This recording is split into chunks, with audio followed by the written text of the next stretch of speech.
Mark your calendar. June 8 to 20, 2019. Join people who are passionate to reach the unreached and shine gospel light to people who have never heard of Jesus before. Within Reach Global's Reach Thailand mission trip, which includes a visit to Cambodia, happens this summer. You'll have a chance to share your faith with Buddhist monks, tell Chinese college students about Jesus, experience exponential growth in your faith journey, and join God on mission among the nations. Download the info packet and apply today at withinreachglobal.org. This is Missions Pulse with David Joannis. Know God's heart, join his mission. You make sure when you die, the baton of the gospel is safely in the hands of the next generation. You've often referred to this as the exchange zone. The exchange zone in a relay race is this moment of passing the baton. Doesn't matter how fast you run. If you don't pass the baton, you don't win. And I think in America and really around the world, we get a lot of people running in ministry, building churches, do this, running, just run, in books and videos and podcasts and da-da-da-da. And that's all great, but it's not an individual race. It's a relay race. Tell me a little bit more about Jesus Global Youth Day. The idea of Jesus Global Youth Day is we'll have a big event for youth, but it's not just about youth. It's global leaders uniting to focus on the next generation.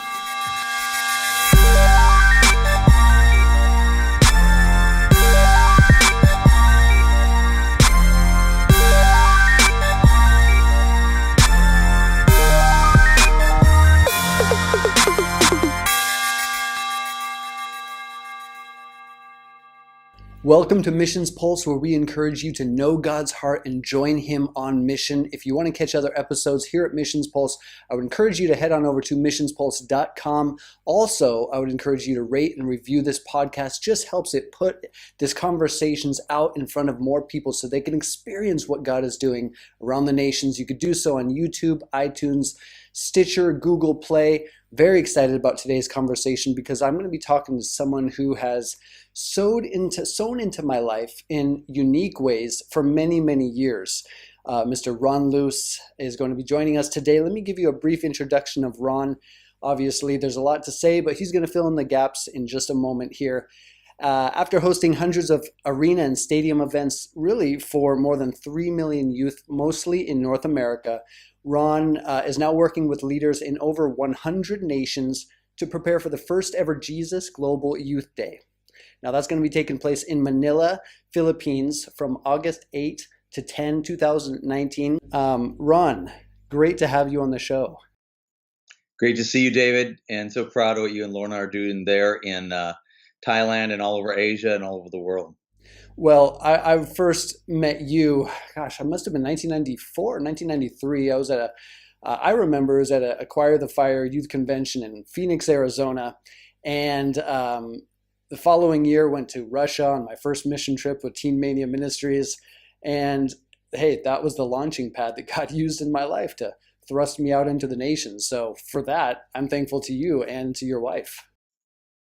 Well, we're proud of you guys, and we keep hearing stories of people all over the world in closed countries and so forth that went on a mission trip back in those days. And, some 80,000 youth went on trips, and many of them, still have a heart for missions, and they're doing things in the most remote parts of the world. So, yeah, I mean, it's tremendous, the impact. And we're going to, look back through time and just appreciate what God has done to use you and Katie and Teen Mania to impact many lives. But we're also really excited about this new season, a new shift perhaps, and a new event upcoming and many more to follow, I think. I think most people would know you as the founder of Teen Mania Ministries. Now, Jesus Global Youth Day. Why don't you kind of catch us up? Last 30 plus years of your life. What has God taken you from, into, and now this new season that we're really excited about? Well, by the grace of God, with a lot of great staff members and thousands of interns over the years, we were able to impact a lot of youth here in North America and send them to the nations. So I really am very grateful. It felt like youth ministry is it's a difficult thing because the people that you minister to can't really afford the ministry you're giving them. Stadium events and things like that. So you have to find unique ways to fund. And it's sort of like we feel like for 30 years, Teen Mania was like the bumblebee. Like there's no logical reason it should fly, but that's kind of how Teen Mania was. And all those years of all those, arenas and stadiums and that kind of thing. And so we felt like blessed beyond measure that we could even do it for that long. However, as we've thought about the last 5 or 6 years, I got accosted with leaders from around the world, emails and things that people that I'd never met saying, Ron, our youth in our country, they're listening to music from your country. They're watching Hollywood and YouTube and all this, and they're more like your culture than our culture. We don't know how to reach them anymore. Can you come and help us? They're seeing our TV programs around the world, on different Christian networks and stadiums fill, people coming forward. And they're like, can Yeah. you come help us here? So I feel like this knife in my heart. I have a heart for missions. We send all these youth around the world. However, the big picture is that America sending more poison to the nations than help. And it's actually making it harder for the people giving their life for missions to reach these very people. And so in a very real way, we sort of have a global youth culture that listens to the same soundtrack and marches to the same beat. So that which on one hand is really great because there's inroads and there's some similarities to reaching young people all over the world. But, and sorry to interrupt you, but you could go ahead. Well, exactly. And so how do we leverage kind of the same language we have or the super highway of the internet and that kind of things to reach and impact them? How do we so I was really vexed because I thought, what can I do? I mean, I don't know what to do to help them, and I certainly don't want to come off as the guy from America that has all the answers and that kind of thing. So that began sort of a journey of listening to leaders. And when I would travel to meet different mission teams around the world, and this started probably 7 years ago, I'd try to meet with whoever I can meet with, bishops, leaders of the evangelical council in different countries, and just ask them questions. Tell me about the youth in your nation. How influenced are they from the West? What are the biggest challenges to reaching them? How well is the church doing here? And just begin to poke around, like, is there any way that we could serve you? And in that process is where the idea for Jesus Global Youth Day was birthed, because what we found is leaders all around the world are very frustrated, not reaching the youth, not knowing how, actually more than frustrated, hopeless, actually. Like in some countries where they've had revival like 30 or 40 years ago, they've got some mega churches, places like Indonesia, they've got mega churches, but they don't have the youth of those parents who go to those mega churches involved, and they don't know what to do. They're really frustrated, and they feel the encouragement of the Western culture and all that. So we found this common thread in nation after nation, and I think you've referred to that, by the way, as the graying of the church, right? Well, what happened is we began to explore the common thread. We realized that there are some trends that are kind of macro around the world, and that graying of the church is one of them. When you look at the data, we know it's bad in America. The average age of a mega church attendee is 40. Wow. The average age of a small church attendee in America is 53. The average age of a church attendee in England is 61. So it gets older and older. It gets worse as you go travel across Europe. And South Korea, a new study just came out. South Korea, people my age and older remember this huge revival that happened in the 70s and 80s. It went from like 5% Christian to 33% Christian in one generation. Wow. In a Buddhist nation. Now there's all these mega churches and Prayer Mountain and all these different things. However, today, the young generation, it's 1.7%. So it's gone from 33% to 1.7% in one generation. Now, it's actually worse than before the revival. Wow. And so obviously there's some sort of disconnect in the passing of the baton from one generation to the next. Well, see, and I think that's one of the things that we're learning around the world is that no matter how great the revival is, if you don't put the next generation on the radar to be intentional, well, then the revival goes away. And for all the thousands of prayer groups and things like that happen, and I can't imagine what it would have been like in South Korea, the euphoria of such a historic revival that they were in the middle of, but somehow youth didn't show up on that radar, of all the things they need. And you can see the same kind of thing happen in Indonesia, where they know what's happened in South Korea, and they're like, it's coming our way, we better do something. Right now, at this very moment, there's a massive revival in Nigeria. I mean, like biblical proportions. Okay, awesome. To the tune of, they have 200 million people in Nigeria, Whoa. largest nation in Africa as far as population. They've gone from about 20% Christian and the rest Muslim to right now it's about 50-50 in the last 30 years. Wow. So think about the tens of millions that have come to Christ. Yes. And there's a man there who has a church that seats 50,000. He fills it 8 times every weekend. Right. Yeah, I understand what you say when you mean by revival now. Right. There's another man, and I've met with Bishop Oyedepo. There's another man who just built a church. Listen to this. It seats 100,000 people with it's covered, air conditioned. And, Dr. Paul Aneche, he's actually coming to Jesus Global Youth Day, and he fills this thing every weekend. It's really the largest church building. It's a stadium. It's like a soccer stadium building. And I was there when it wasn't quite finished. They were just putting the roof on it. I think I saw photos of that on your Instagram feed. Yeah, that was like one of the posts I made for the whole year. Yeah, well, I'm a good follower, so I'll be checking all those out. Some people are socially inept. I'm social media inept. So, but not socially, thankfully. The point being, and I can tell you about more revivals in Nigeria, but even those guys are admitting we're not reaching the next generation. Wow. They're kind of where South Korea was in the 70s and 80s. They're experiencing this euphoria. Tens of thousands of churches have been planted. These mega churches have been planted. Movements have been started that are indigenous to Nigeria.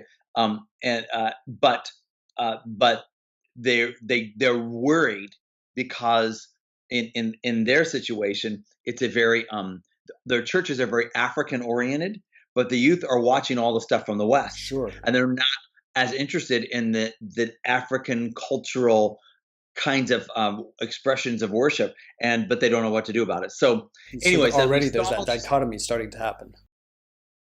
Yeah, and as we saw this graying of the church trends around the world, what can be done about it? And so the idea of Jesus Global Youth Day is let's get leaders on board we'll have a big event for youth, but it's not just about youth. Invite the leaders to come. It's global leaders uniting to focus on the next generation. Yes. And so we've got bishops coming, leaders coming, pastors coming with their youth.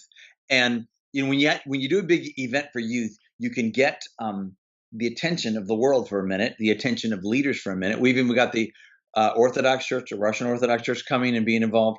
And so while you have that attention, let's have a conversation with leaders about what works best around the world. So anyways, we're very we're excited about the event, but it's not just about the event.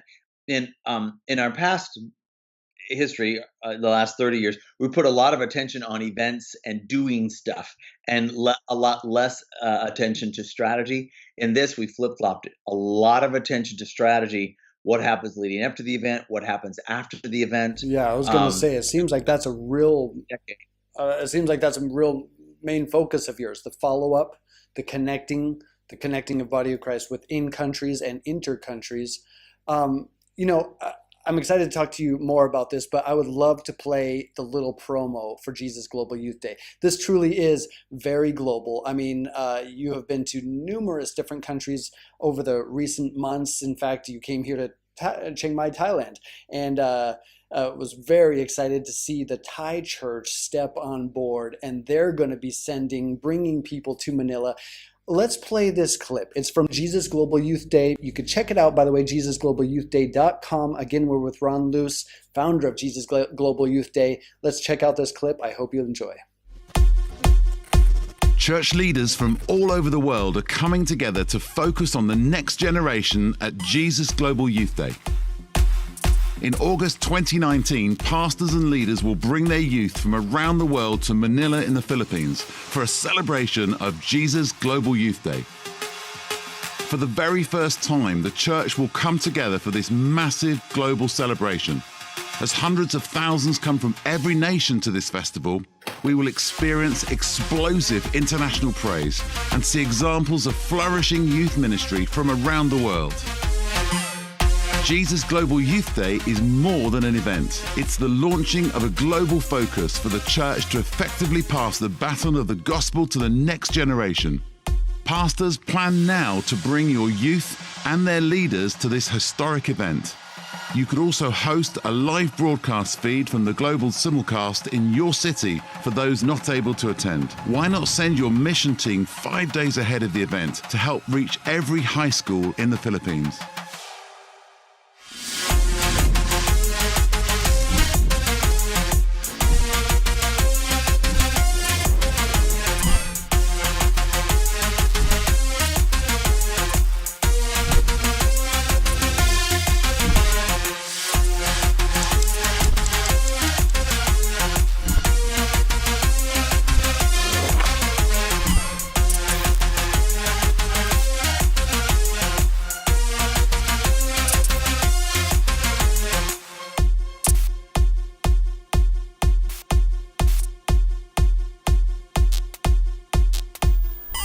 Well, Ron, it seems like to me that you have long been what I would call a provocateur. In fact, I remember Teen Mania's motto or watchword, to provoke a young generation to passionately pursue Jesus Christ and to take his life-giving message to the ends of the earth.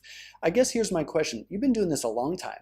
Here you are still traveling across the world. What is it that you see in young people? Why do you believe so wholeheartedly that they have the power, God-given ability to transform the world? Well, first of all, at the beginning, it was just because I got turned on to Jesus when I was young. And I was like, if God could reach me, because I was pretty jacked up, being a partier animal and that kind of thing. I thought if God could reach me, he could get to anybody, and so I was thinking more, it wasn't so grandiose, like God can use them to change the world. It was more like, I know he could get through to me. Maybe he could use me to get through to others. So, but then that grew as we began to think about missions, and you look at the history of the world changed by young people. You look at most of the disciples were very young, that kind of thing, late teens, early 20s kind of thing. And you look at most armies around the world are made up of young people. They're the ones willing to take a risk and, step onto the front lines and that kind of thing. They're more, idealistic and willing to, like, hey, let's make my life count kind of thing. The other thing is that,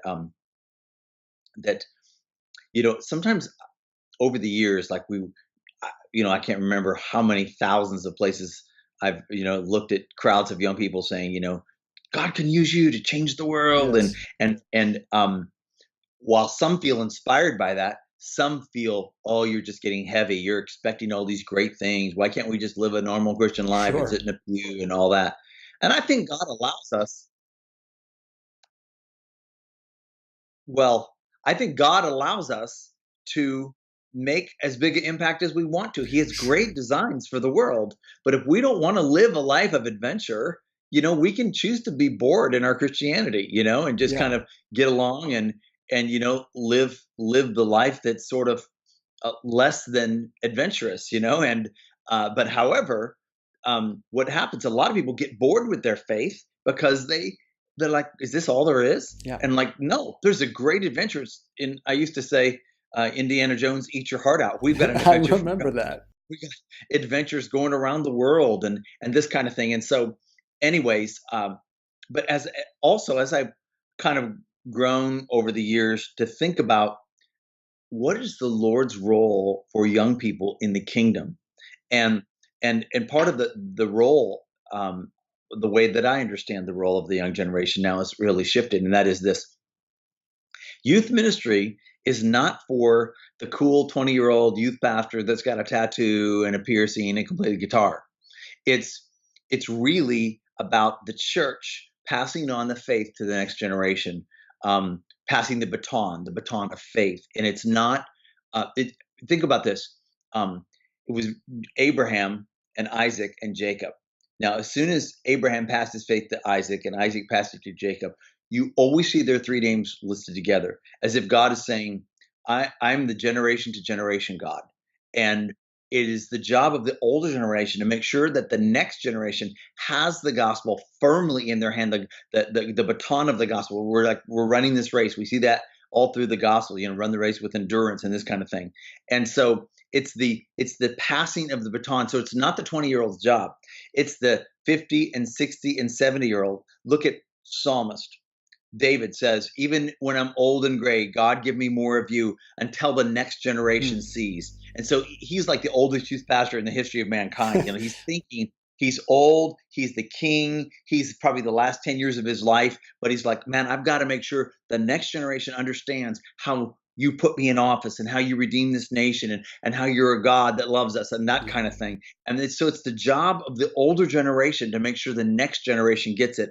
And so that's part of the whole themage around Jesus Global Youth Day, is that we're bringing the leaders, the senior leaders together, as well as the young people together, and helping the senior leaders. And this is the way we're planning to do it, is I've been really encouraged as I've seen about 10 or 12 different best practices around the world, churches that are led by senior pastors who get it. Some of these are in their 50s, 60s, even 70s, leaders of leaders that really get it, that is their role, and their ministry or the denomination has really taken off, and they've become a showpiece really for the world. They're not maybe famous people that you've ever heard of, but they're very intentional. Their churches are growing. They're some would say overbalanced in terms of reaching as many young people as they are the older generation, because they see it's the future of the church. Well, that reminds me, by the way, of our church in the Philippines. My wife is from Manila, Philippines, and our church, Christ the Living Stone Fellowship, or CLSF, often refers to an older generation as the bow, and always to a younger generation as the arrow. And they make reference to this literally every Sunday. We're the bows, you're the arrows. And there's this linking, and it seems like there's this maturing of this new season for you as I think about Jesus Global Youth Day. It reminds me again, when you talk about David and his generations, how many times the word generation comes up right in the Bible. Acts 2:17-21 says this: in the last days, God said, I will pour out my spirit on all people. Your sons and daughters will prophesy. Your young men will see visions. Your old men will dream dreams. And everyone who calls on the name of the Lord will be saved.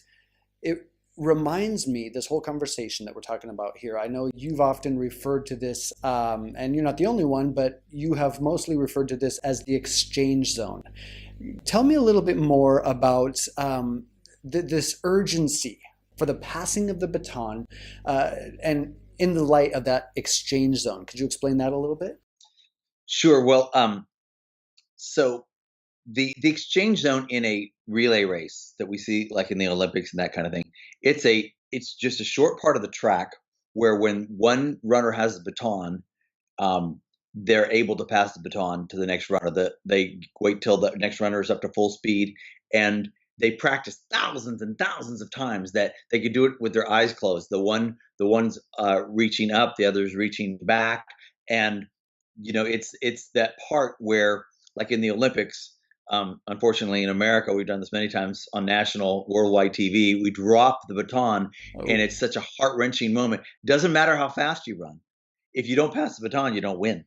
And I think in America and really around the world, we get a lot of people running in ministry, building churches, do this, just run and run, in books and videos and podcasts and da-da-da-da. And that's all great. But with the exception of when you look at Scripture, it's not an individual race. It's a relay race. Yes. And so the exchange zone is this moment of passing the baton. Now, in the kingdom, the exchange zone globally is 13 to 19 years old, where this is where most people are most readily willing to receive the gospel. You're shaping your values for life, what's important to you. Something about after we hit 20, it's very difficult, like to win, not impossible, just difficult to win when you're talking about, in business, they talk about scaling a product. We're talking about scaling Christianity, impacting the most amount of people. You got to hit them during the exchange zone. And so which is I found 13 to 19. Right. And virtually every best practice around the world that we found, they're aiming at that. And they've defied logic in terms of like a lot of people will say this, it's not written in stone, but leaders of churches will say, well, there's no money if you're reaching youth. Are they going to tithe? They don't have real jobs, blah, blah, blah. But they've defied all of that and built, I think, when God sees you're going after the people that, the lambs, as Jesus talked about, feed my lambs, take care of my lambs, the young ones, that God's blessing comes on them. And I can tell you story after story where they're taught how to be entrepreneurs, how to give, how to tithe, even when they're young, and how God is blessed, in ways that go beyond reason or logic kind of thing when churches begin to focus on the next generation. Yeah, as you say that, it immediately reminds me of Pastor Howe and Pastor Leah at Heart of God Church in Singapore. You know them. I know you've connected with them. The people running the lights and the videos, and they're a mega church and they're experiencing great revival and growth. I mean, the oldest person on the whole crew is like 21 or maybe a little bit less. And so, but many times we overlook these young people. We separate, they're in a different building, they got a youth group, and the focus has not been upon them.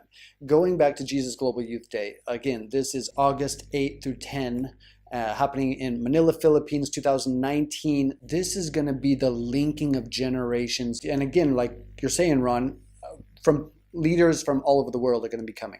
Young people from all over the world. Tell me a little bit more, because during that event, it's going to be a simulcast that happens in the time zone of all these different people all over the nations. How many people are going to be watching? I know there's a certain amount coming to the event, but then it goes far and wide beyond that as churches sign up to take part in that live stream. Well, yeah. So let me be clear. There's the main festival for all the youth, all the 3 nights. However, the first day during the day, there'll be the global congress for leaders on the next generation. That's leaders and pastors. And during that time, it'll be only the sharing of best practices from leaders around the world who are coming to this. And so the idea is pastors and leaders that are frustrated, don't know what to do, come and learn. This is not like, oh, has anybody ever split the atom? No, it can be done, and you don't have to reinvent the wheel. Learn best practices. Guys from Russia and Ghana, from America, from around the world coming to share what they're doing that's growing in exponential ways. This is not like slight growth. This is the explosive growth of the next reaching and discipling.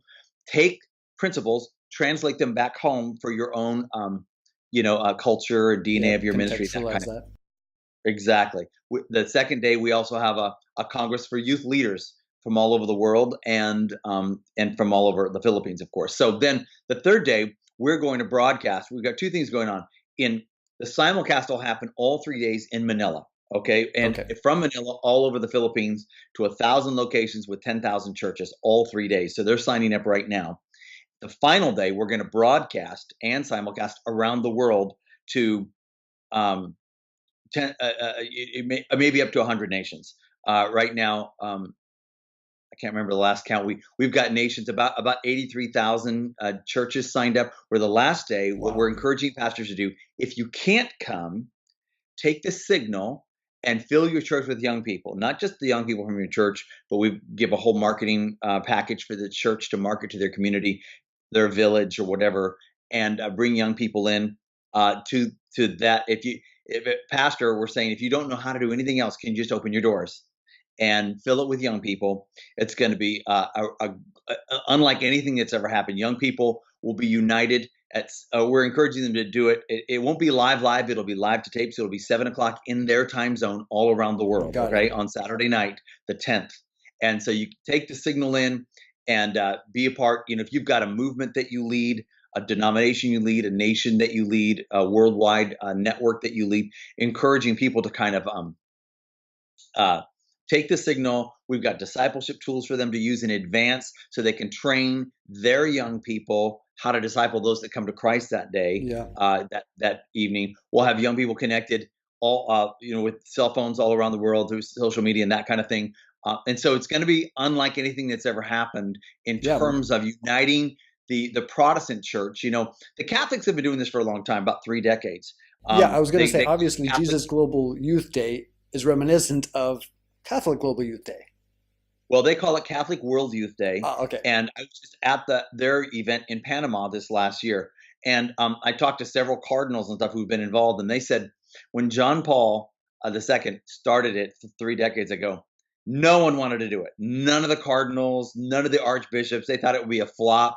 But and so actually I felt pretty good. Like if the Pope can't get people on board, like that's actually, and now it's wildly successful when the youth actually came. Now the Pope comes, of course, they've got a couple new popes since then. The new Pope comes, the archbishops and the cardinals, they love it. They say things like, this really encourages us to see the young people, catch a hold of their faith.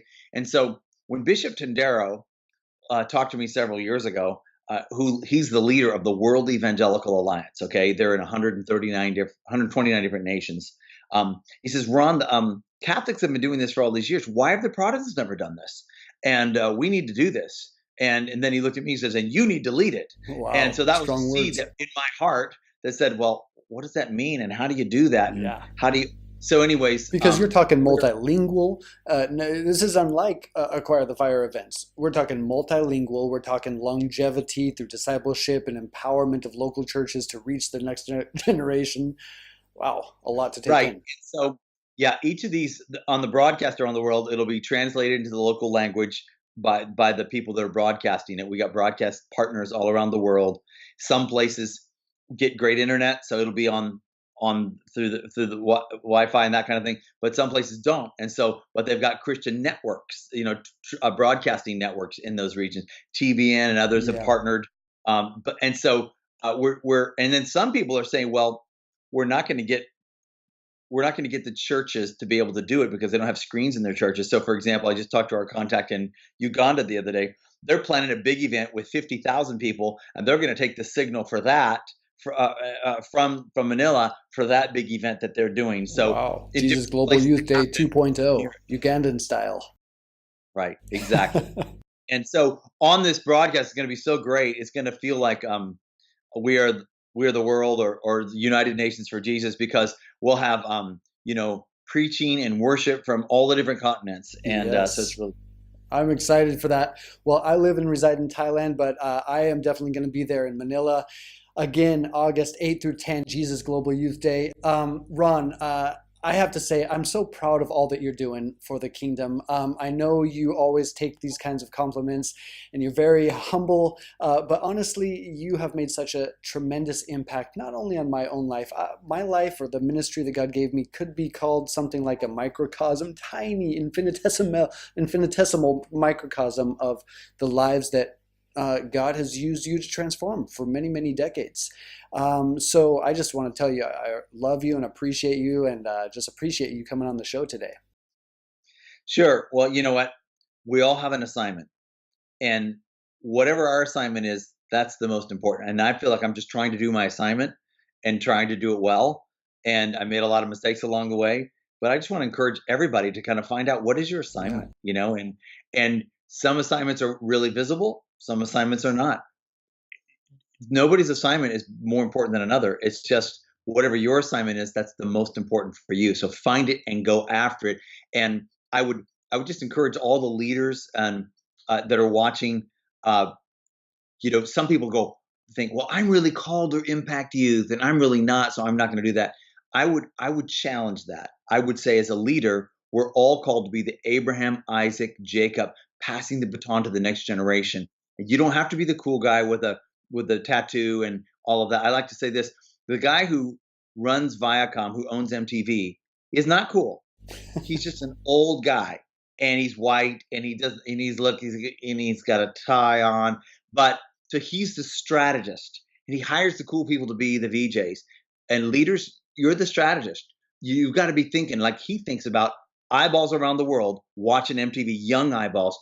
And they think about mind share. We ought to think about heart share. Well, how much heart share does our denomination, does our church have in for the young generation? So anyways, I would say that that's part of every leader's assignment, is figure out how you make sure when you die, the baton of the gospel is safely in the hands of the next generation.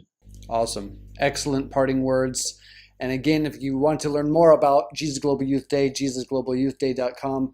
Ron, thank you so much for this time. I pray that you're just encouraged and inspired as you move into this new season, and that many people get rallied around as you rally the troops to just lift Jesus up, that the nations might be drawn to him, young and old alike. So thank you, Ron, for the time you've spent on this episode.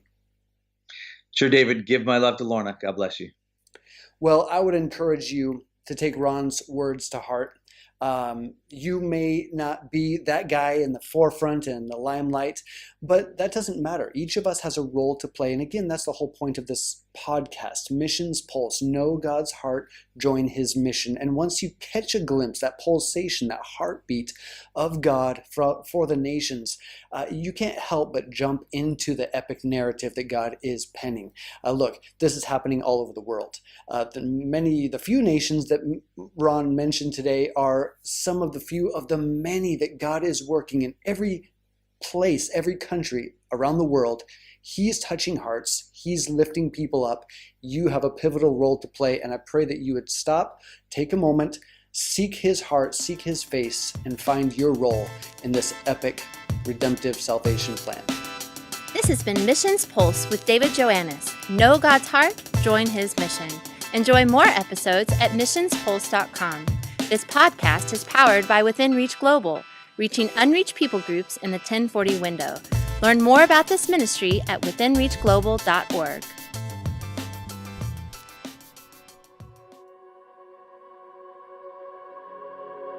No other name can silence fear and failure.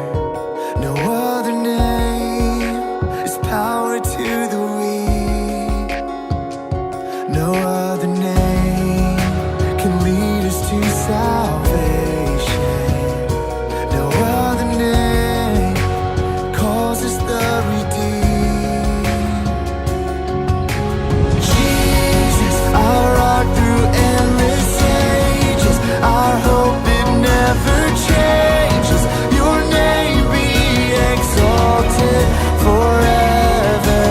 Jesus, we join with heaven's praises, 1,000 generations declaring you are worthy of it all. No other name is healing for the broken. No other name covers us with grace. No other name is tearing down our strongholds. No other name has overcome the grave. Jesus, our rock through endless ages, our hope it never changes. Your name be exalted forever. Jesus, we join with heaven's praises, 1,000 generations declaring you are worthy of it all. See your victory for all eternity. Worthy, you are worthy of it all. We'll sing your victory for all eternity. Worthy, you are worthy of it all.